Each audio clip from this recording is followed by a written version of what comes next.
You cannot come and create what do you call it, a refinery in Nigeria that will supply the whole of Africa. Meanwhile, the refineries in Europe that are supplying those African countries as now will stand back and look at you. You cannot create what do you call it. So what we have to do is we must have leaders that can sit down and identify in each country what is our strength and what can we do so that people will come and be looking for those things from us. They said we have cocoa. A certain country will come and buy cocoa from us. They'll go and turn it into chocolate, and they have spent $280 million to buy our own goods. They have spent more than $280 million to buy our own goods, and they sell their own at free. Well, for sure, if somebody comes and buy your item and goes to his country and refine it and this and that, you don't expect him to sell it at the same price with you. And you don't expect to make the same profit. But you will find out that that 280 million has made more profit for you than the 3 billion he has made, because he has to pay for your resources, he has to transport them, he has to buy machines, he has to. So you find out that if you are getting $10 profit out of that, maybe getting only 50 cents out of the product you have brought out. So I think we are just trying to find a way to take away the from ourselves and placing it on others by saying that it is because of France, it is because of America, it is because of this, it is because of gas and uranium, this and that. Yes, those people will have interest in those things. But except an African, give them a room and open the door for them, either being a leader or the person who is the one who takes over government, who opens a room for everyone's leaders must sit down and look at what is it that we can do that our citizens are going to be happy that we are doing something in the military junta to the people of Niger. If they overthrow the government just because they want to cut off relationship with the West and go with the Russians, we are still back to square one. So I think we should stop giving these things as reasons for things to happen. Let's go back and sit down and put our thinking caps. Okay. What is Nigeria going to do? What do we have that we can present to the world so that we know that we are players in the economy of the world, not that we are just a sidekick in the economy of the world. Well said. Let's bring in callers now who've been waiting online to get in the conversation. 09073530044 and 09087668888. Send SMS and WhatsApp messages to 09097054450. Hello, good morning. Good morning, Anna. Clement saying hello and compliments for our guests on radio. Thank you very much. I want us as Nigerians to rationally demystify the contradiction that Ecowas is exploiting as well as positioning the military for onslaught. It doesn't work out in the face of the reality of a successful coup in days. The coup has already become successful. There's no way you will ask a junta that has already launched a successful coup to step down by diplomacy. It cannot work. So if Ecowas is insisting on detaining the junta and detaining Bazoum, that means they have to go to war. That is just the only thing. I think almost every Okada man, Mason man you see in Nigeria, many of them are graduates. All of us are high-thinking people. That they have already prepared their mind to tackle that government there means that the only option I have is to go to war. And Nigerians are saying, please don't plunge us into unnecessary war because of the consequences. The junta will not hand over. And the worst is that if we begin to tackle them, they will kill the ex-vice president. And that's the end of the matter. Many diplomats believe that diplomacy can still work in the sense that a transitional government can be formed, and in 1-2 years, the military can conduct an election can be conducted, and then power returns to a democratically elected president in that country. But the issue of going to war should not come up. That's what many analysts and diplomats would say.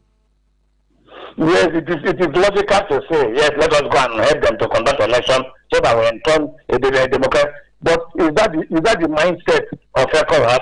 And will that be acceptable to the junta? Don't forget that there's a wave of militancy raging in some of these West African countries because of what? Bad governance and the objectives they want to achieve. It has happened in Mali. Let Ecowas go and ask Mali to return the junta now and launch election. All these are just babbles.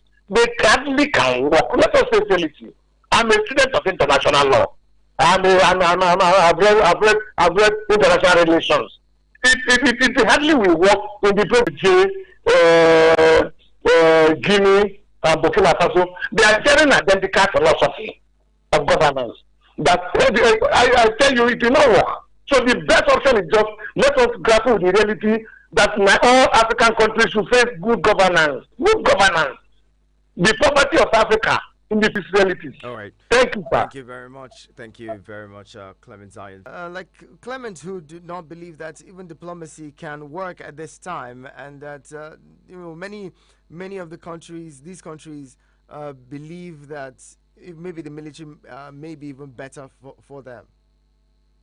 Well, I said before, the issue is that it's more of personal self-protection by the Ecowas leaders than the protection of their citizens or the protection of democracy itself. He actually repeated what I said. What we need is to make our government leadership functional. I don't like using the word bad governance or bad leadership, this and that, but make them functional. Leaders are always leaders at their own. And until the ECOWAS is an economic body, not a political body. It's more of an economic body to improve on the economy of member states and in terms of trade, whatever. But we will still have to come back to this issue about foreign because we are looking for an excuse. So we are bringing the foreign angle to it. Each of our leaders must understand that, yes, we cannot do without the advanced countries. We must be able to bring them in. But when we deal with them, we must be dealing in such a way that we are going to be gaining something behind it that will make us improve on the lives of our own people. You are bringing Julius Berger to come and build roads for us. What are you learning out of what Julius Berger is doing so that in the next 40 years or in the next 10 years, you can be able to do away with Julius Berger, or you will create companies that will compete favorably with Julius Berger. You buy equipment in Nigeria. How do you see yourself getting their equipment and studying how it works and creating your own equipment that might be similar to their own or even better than their own? That is what China has done. That is how they have developed. That is what Singapore has done. That is what Malaysia has done. So why can't Good morning, Elder Noja. Good to have you. Good morning, my general. Thank God I have a General Balandan on the air. I thank him and I know him. I know what he did. My question to him now, and here with Nigeria, we are mostly fat. Now, Niger have deployed a special force from Mali, Burkina Faso, up to Chad. They have deployed a special force to Niger. And they all the border. You know that place better. Something like Gujungu with Niger, they have deployed a special force to that place. And then now the information we have, Tangaza, that's a special force, that border now. And then Lila, they have deployed a special force waiting for our soldier there. And then there's a movement of soldier force who go to about 2 days ago. This is special force, they have monitored in Niger. Have take ready. And now, if the Ecowas, they have number in army. If it takes intervention, it can move at any time. If they move across border now, are we not going to lose most of our soldiers? The same thing Ecowas country do, put us a war in Liberia, then withdraw, but they don't have money to finance the war. We lost many of our soldiers in Liberia, you know, as a general. It's all alone the same thing that push us to. We lost many of our soldiers, lost many of our resources. What advice are you going to give to Tinubu government as a general to stop, take our soldiers to go and waste again? Because if we deceive us and then we enter, then we will draw back. Okay. You know, as a general, you know how they maltreat us. Thank you very much. God bless Nigeria. Thank you. Thank you. General, how do you respond to Elder Onoja? He's an ex-serviceman as well. Yes, I think you see every retired personnel will be concerned about getting into this kind of problem because there are some technicalities people will not know. Like I said, are we going to have a special force that will be para-drop in the presidential palace so that they just deal with the people within the government or what? Because if today we say we are going to move from what do you call it, maybe Daura to Zindar up to the capital, how many countries are we going to? How many towns are we going to be? This and that. So it's difficult. I think, like we said from the beginning, the president at the Ecowas has put themselves in a corner, and now trying to get out of it is what is this. But sometimes it's always good to lose pace in the event of the crisis, then to go all out of it. At the same time, you are going to lose what the respect from even the international community. So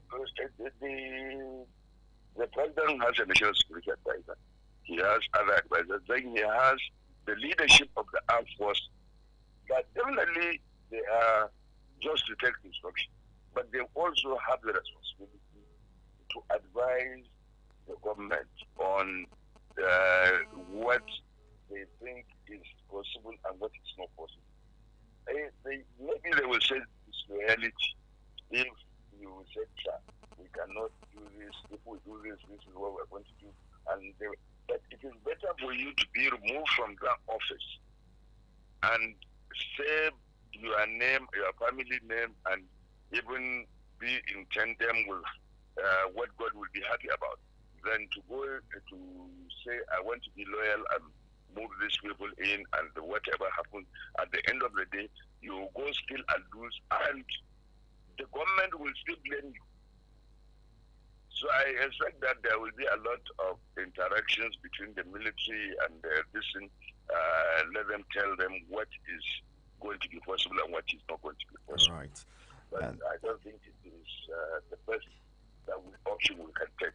I said it earlier. Then are we fighting the citizens of Niger, or are we fighting the government that they have already welcomed to be their leaders. This would be a good place. Fantastic question there. We hope that answers are provided to those questions in the coming days. Always an interesting conversation with you, General Mohammed Kabir Galadanchi. Thank you, retired. Thank you so much for talking with us this morning. We really appreciate your time. I am most grateful again for giving me the opportunity to share my views with a larger audience. Thank you so much, sir. And, appreciate you. God bless you and God bless our listeners. I mean, God bless Nigeria. Thank you so much. This is where we leave it. To every one of you,